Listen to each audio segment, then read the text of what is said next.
carburetor. This is top portion. This is where it goes to the air filter portion. This is where it goes through the engine portion. So when you give accelerator, this thing opens. See now. See, it opens. Like this it will open, and air will pump, air and fuel will pump through this. So you can see the things. There are a lot of multiple holes in it. Those are called jets. See, multiple. Here, multiple. This side one hole. This side two holes. I don't know whether you can see or not. All these holes is connected through the inside. All these 4 holes. This is how carburetor looks like. These are carburetor parts. I think this is the one, it is called diaphragm.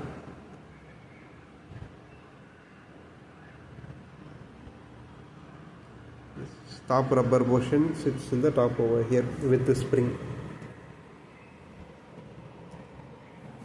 And this is the main thing for accelerator. So this thing is called a float jet. This is another jet which sits on the bottom of the carburetor, and this is the float needle screw which will hold all together. This is the downside, and this is that float needle. The spring sits over here, and it goes inside this thing. This is under portion. This thing, small needle, it is also called a jet. So this is how carburetor works. If you don't clean any one of this, you will end up see, this petrol was taken from the bike, and this basin had a little bit of water in it. I didn't soak it, and I used a new petrol from my fuel tank, which is crystal clear. So I used this one to clean whole carburetor, and this much dirt it came from the carburetor, not from the outside of the carburetor, from the inside of the carburetor. The most dirtiest part, it was the top part and the air filter part.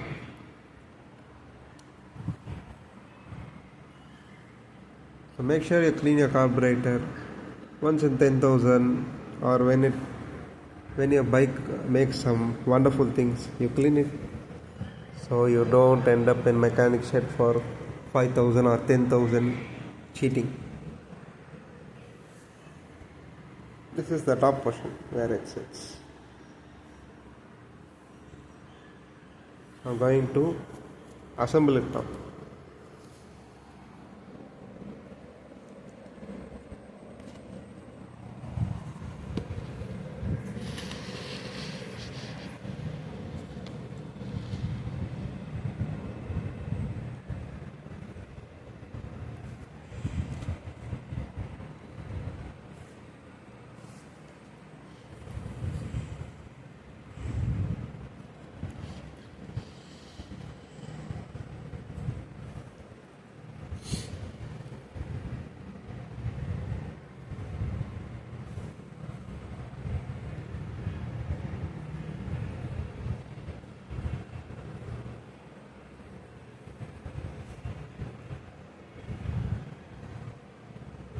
So this thing sits over here. You see a hole over there. This goes there and works as a jet. Goes smoothly, should go smoothly. And this rubber ring, position ring, there will be a small cutout over here. It will sit there. So we have to make sure it sits perfectly aligned, or else carburetor will make some issues. This spring, it will go inside over here.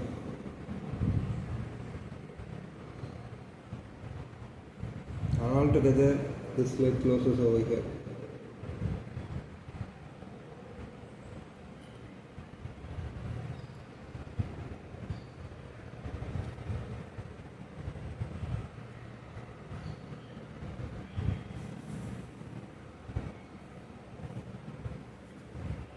there will be these two different types of screws. One has a shortened thread, it goes on the top over here. So you have to hold it like this and you have to thread it. Same goes on this side. So once you thread it, it goes smoothly, then you can adjust it with the screwdriver. Until you tighten it, you do not lose your take your finger off, or else it will pop up because of the spring.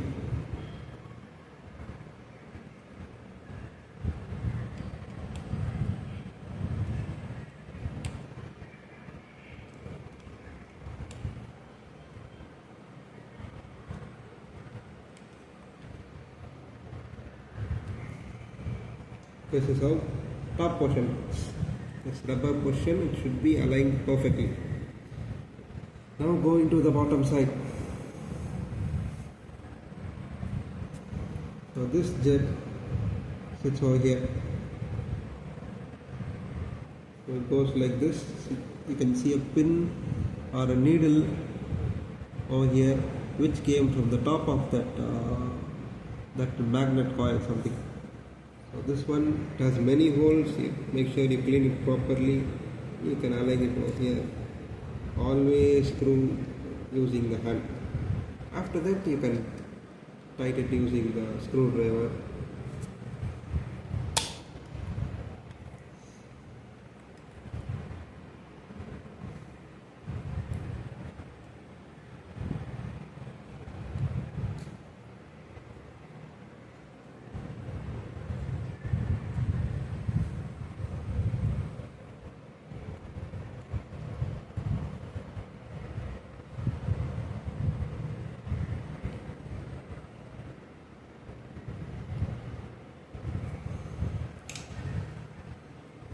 That's it, done with this jet. Moving on to the float. Float. This is float. And there is a float jet. See this small thing? It's called a float jet. It sits over here, right over here. So, and this thing goes inside over here and get locked while sitting over there. Not now. So you have to align it perfectly, going into the fold. Once it sits, we have to make sure we have a pin for that.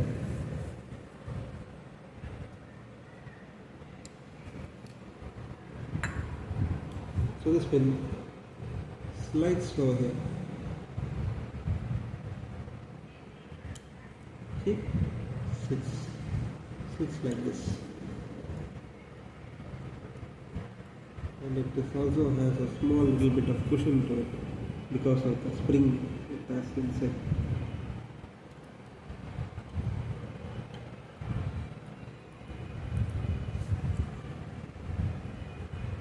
See how it floats. This is why it's called float, because when petrol is there inside the carburetor, this thing will float and it does something inside the carburetor to make the carburetor work. Everything, make sure it is fully tight. See, this is the perfect example that you have attached it correctly. Moving on to the last part of the carburetor, this one.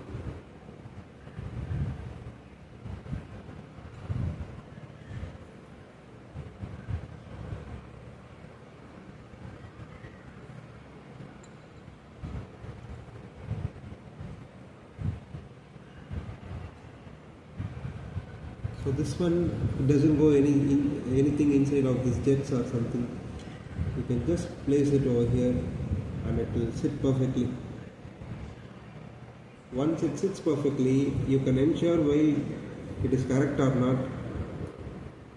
If your carburetor looks like this, you can adjust the screw. From the accelerator side, should be aligned with this. You cannot misalign it like this. It won't go inside. So this thing sits like this perfectly, and the other two screw goes inside finally. That makes a complete carburetor.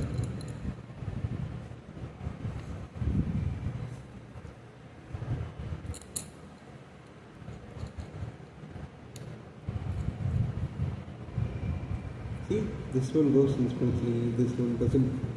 So I have to remove it and put it correctly while holding it. See, now it is going smoothly. Then we can tighten using screwdriver.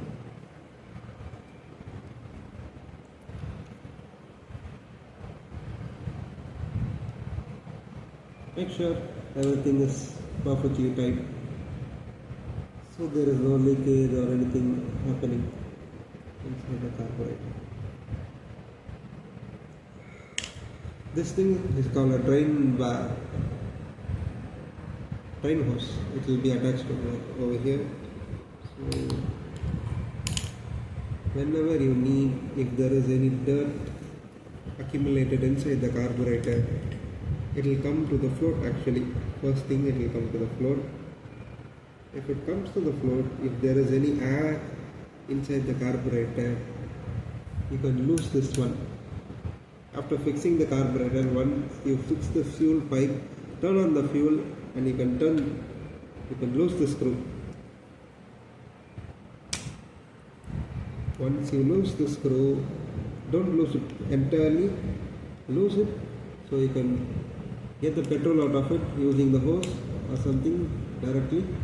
Once the petrol flows perfectly without any issues, then you can close it, so there won't be any air inside this chamber or inside the carburetor float, so it will be air free.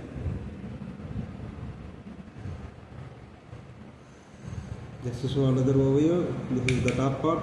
This is where the accelerator cable slips on and goes over here, locks over here. This is called our slow speed or idle adjuster. If you tighten it, it will increase the RPM. If you lose it, it will decrease the RPM. So this thing goes up and down a little bit while you tighten. If you lose it, it will go down. This is how the accelerator works. And this is the main thing, air screw.